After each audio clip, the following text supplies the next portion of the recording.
आज पूरे उत्तर प्रदेश में दिव्यांग महागठबंधन के आह्वान पर धरना प्रदर्शन करने की आवश्यकता क्यों पड़ी?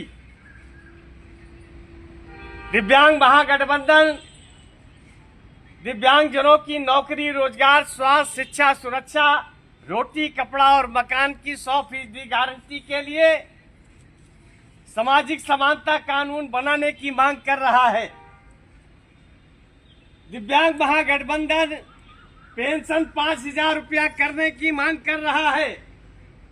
दिव्यांग महागठबंधन अंत्योदय आयुष्मान कार्ड बनाने की मांग कर रहा है। दिव्यांग महागठबंधन सभी दिव्यांगजनों को आवास की सुविधा देने की मांग कर रहा है। तमाम जो मांगे हैं, 27 सूत्री मांगे, उन मांगों को लेकर हमारा आंदोलन चल रहा है। उत्तर प्रदेश की सरकार से 6 बार वार्ता हो चुकी है और आश्वासन के अलावा कुछ नहीं मिला। 8 तारीख को जब हम कानपुर से लखनऊ के लिए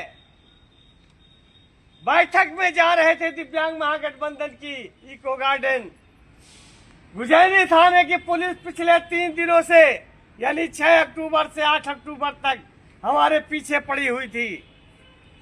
8 अक्टूबर को सवेरे 6 बजे इसी शास्त्री नगर सेंट्रल पार्क में पुलिस ने हमको घेराबंदी करने की कोशिश की और लखनऊ जाने से रोकने का प्रयास किया। जब हम नहीं रुके तो हमारे साथ अभद्रता की गई। नहीं रुके तो हमें स्कूटी से खींच करके नीचे गिराने की कोशिश की गई। गाड़ी की चाबी छीनने की कोशिश की गई। ये अमानवीय व्यवहार पुलिस का हमारे साथ रहा है, जिसके विरोध में आज पूरे उत्तर प्रदेश के लोगों ने, दिव्यांग संगठनों ने आज धरना प्रदर्शन आयोजित किया है।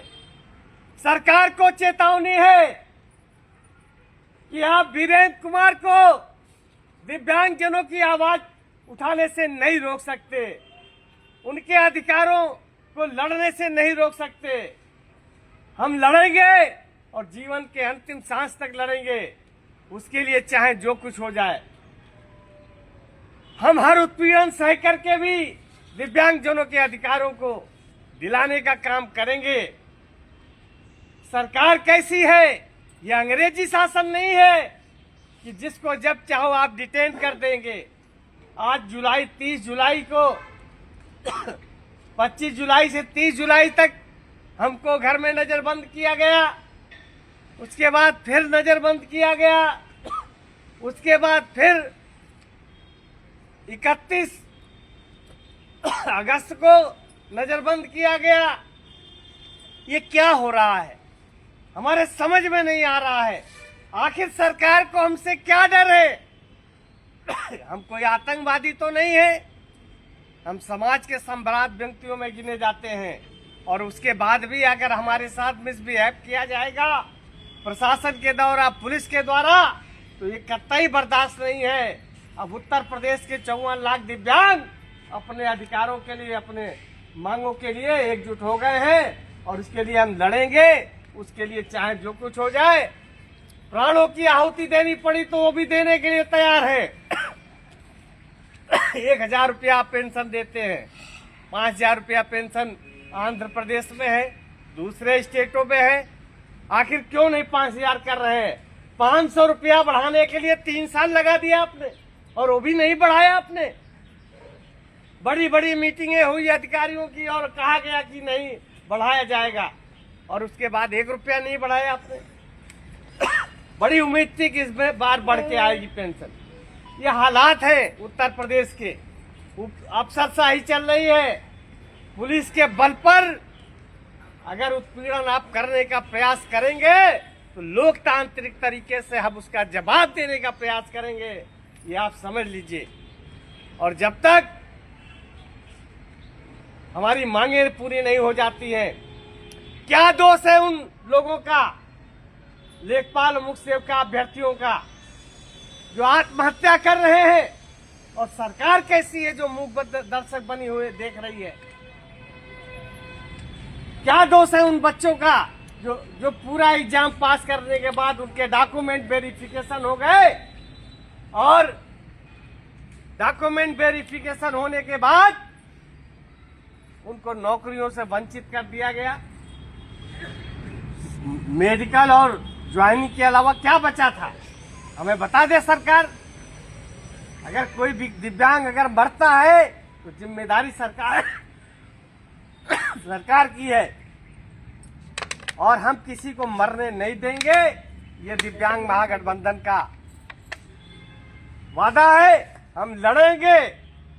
इसलिए दिव्यांग भाइयों, आप कोई ऐसा कदम न उठाइए जिससे कि जीवन की क्षति हो। और हम दिव्यांग महागठबंधन लड़ रहा आपके अधिकारों के लिए। हमने 30 तारीख को जब सरकार नहीं सुन रही तो हमने विपक्ष के नेता को घेरने का काम की घोषणा की है। विपक्ष भी जो है हमारे साथ अन्याय कर रहा है, वो भी जो है दिव्यांगों की आवाज विधानसभा में नहीं उठा रहा है, तो हमने उनको भी घेरने का ऐलान किया है। हम उनको पत्र भेज रहे हैं पहले मुलाकात का। अगर नहीं मुलाकात होती है तो 30 तारीख को उत्तर प्रदेश के सारे दिव्यांग संगठन मिलकर के माता प्रसाद पांडे जो नेता विपक्ष है उनको घेरने का काम करेंगे। इसलिए तैयारी करिए आप लोग, अब युद्ध का समय आ गया है। हम लड़ेंगे, आज भी लड़ेंगे और कल भी लड़ेंगे। हम झुकने वाले नहीं हैं और रुकने वाले नहीं हैं। सरकार सोच ले, 54 लाख दिव्यांग जो है 2027 में अगर यही हालात रहे, अगर सरकार ने हमारी बात नहीं मानी तो उखाड़ के फेंकेंगे सत्ता से। दूसरी बात कि हमको कमजोर मत समझना, हम हराना भी जानते हैं और जिताना भी जानते हैं। वोट की ताकत बहुत बड़ी ताकत होती है। जाति धर्म के लोग जो आपस में लड़वाने का काम कर रहे हैं, दिव्यांग महागठबंधन सारे धर्म जात समुदाय में दिव्यांग हैं और सब एकजुट हैं। ये सत्ता से उखाड़ फेंकेंगे आपको। क्या समझ रहे हैं आप? हमारी स्थिति, हमारी वेदना है। हम परिस्थितियों को देख रहे हैं। हम तो चाहते हैं कि हम सरकार के साथ भी हैं। अगर हमारी बात मान ले तो हम सरकार के साथ हैं, और हमारी बात नहीं मानेंगे तो हम विपक्ष के साथ हैं। हालात जो भी है वो इन परिस्थितियों को देख करके हम लोग अपना काम कर रहे हैं। हम लड़ेंगे, हर स्थिति में लड़ने के बाद हम अपने अधिकार को प्राप्त करेंगे। इन्हीं शब्दों के साथ जय हिंद, जय भारत।